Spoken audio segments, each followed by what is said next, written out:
Juan Branco muy avocat franco-espagnol bi moo ngi sàkku nag ñu gaawal mbir yi daal di amal ay audience ñeel procédure boobu nga xamante ni dafay viser l'ancien président Macky Sall.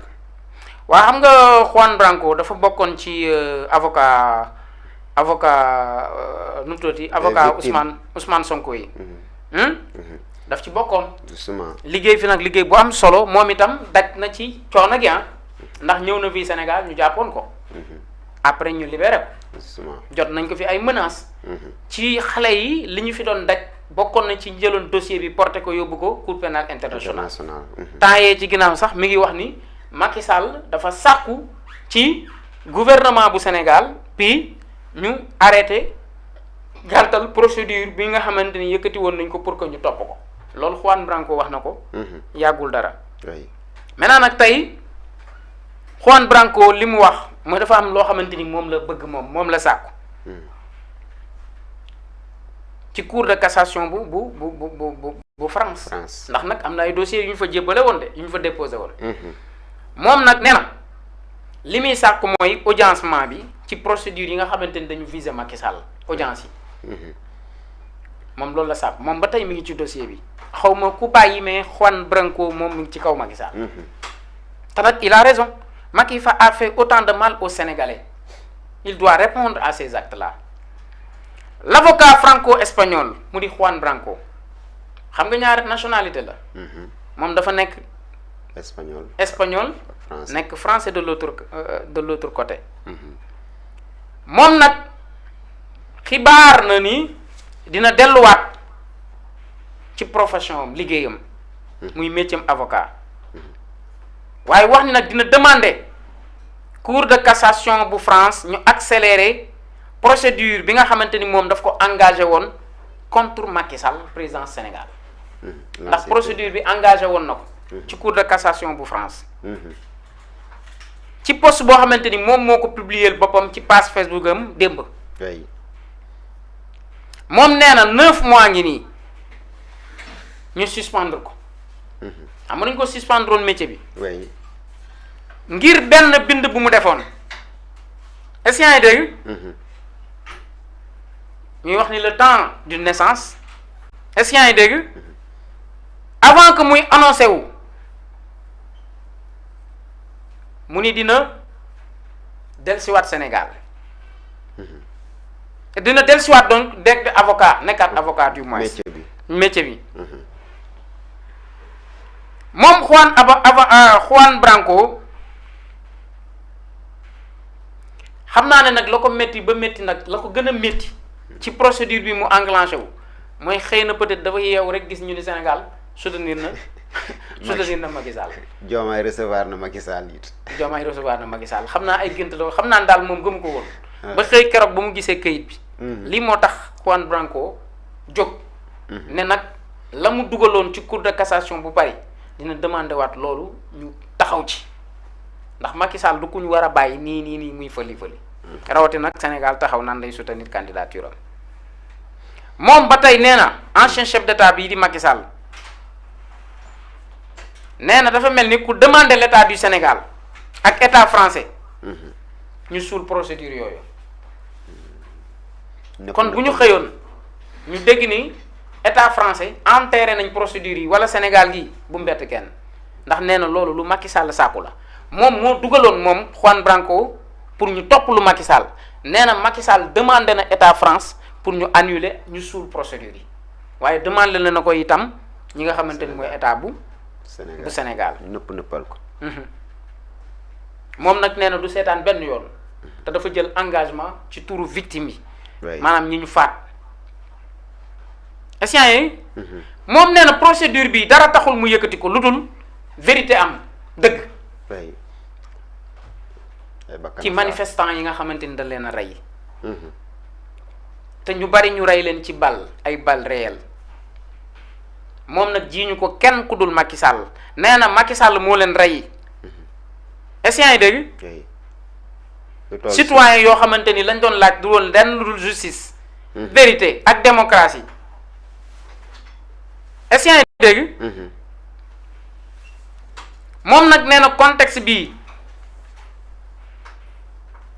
dafa mel ni contexte boo xamante ni dafay justifier tey accélération wu procédure bi moom de nee na demandé na de cour de cassation bu France ñu dem ci audiencement procédure yi ci délai yu mu gën a gaawee nag balaa ñuy examiner le dossier. Juan Branco lii la wax te nee naa la Juan Branco mii wax lii aujourd'hui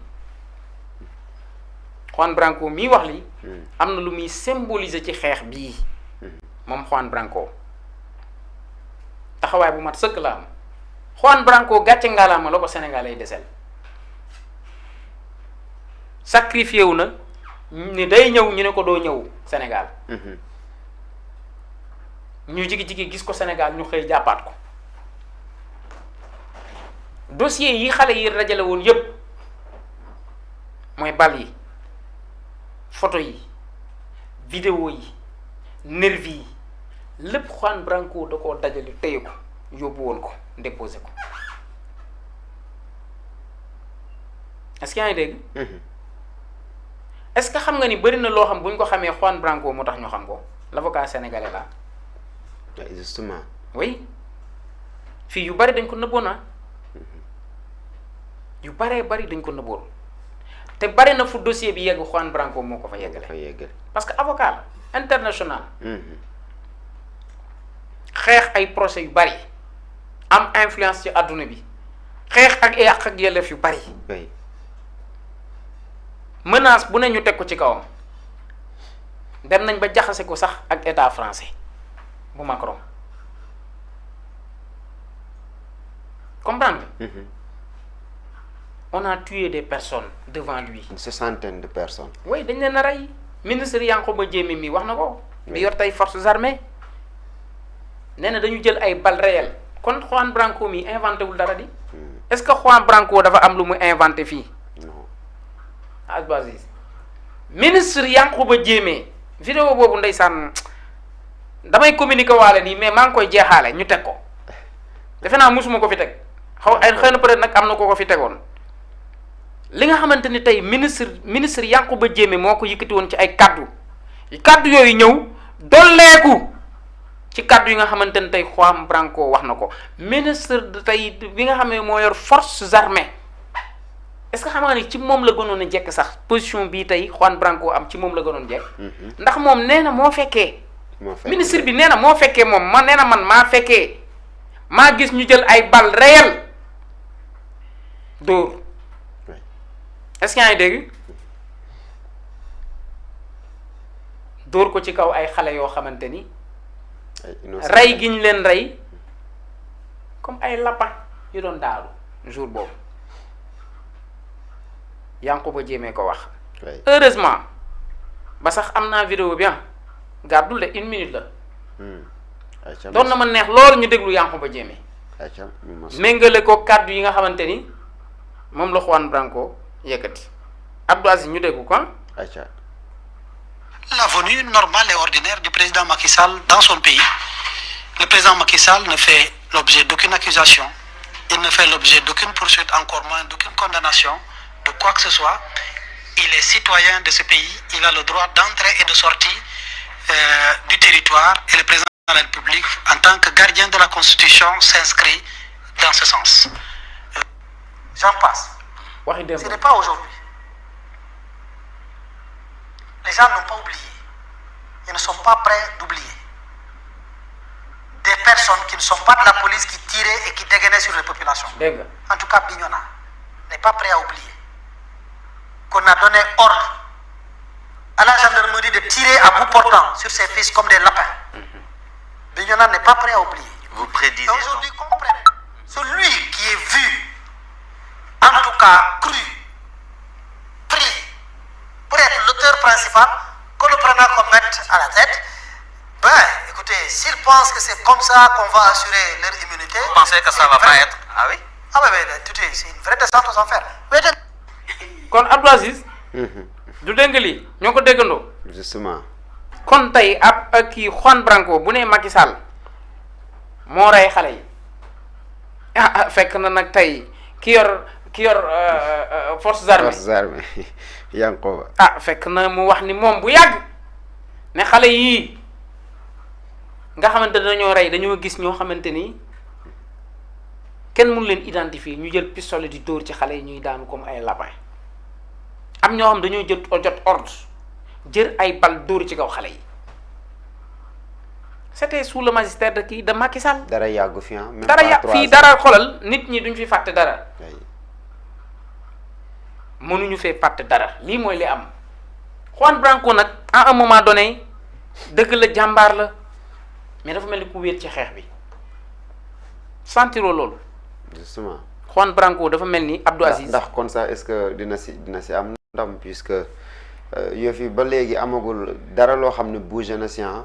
président ñëw na fi daagu demaat ñu bëri dañ ne woon dootul ñëw. waaw bu ñëwee am na lu koy xaar. dafa mel ne sax moom président ñi nga xamante ni sax ce sont des anciens ministres ay alliés woon lañ tey. yëf yi liñ leen doon toppee sax vraiment toppeetuñ leen quoi.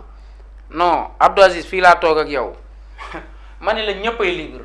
ngay si nguuru Diomaye gi ñëppay libre maa la ko wax Sophie Gladima libre na libre kay defe naa di nga ci ñëw. ngay na ma la ko waxee woon ca Moustapha Diop Mansour Faye Lat Diop fii lañ toog man la bu libreul dina ma jaaxal far yàlla mu dem ñu allégé yëf ya allégé nañ bracelet électronique bi gis nga major mii si libre la jëm diggante gi wekki nañ bracelet électronique bi waaye allégé nañ ko dañuy libre mooy pacte bi pacte Diomaye ak Sonko mooy képp ku àndoon ak Macky Sall moom élection yi du la fekk nga ñu teg dossier sa kaw c'est le pacte Macky Sall dafa signé pacte ak Diomaye c'est un pacte politique te pacte politique boobu bokk na ci libéré ay détenus ñu jàpp Macky Sall nitu Macky Sall yi ñu jàpp ci cadre reddition des comptes. C'est la triste réalité ce qui se passe dans ce pays là c'est malheureux moo tax man la Juan Branco tey combat bi daf ci wéet ndax tey combat dossier yii ñuy wax cour de cassation CPI moom rek fi mu toll nii ngay dégg muy wax waaw bu ñu continuer sax daanaka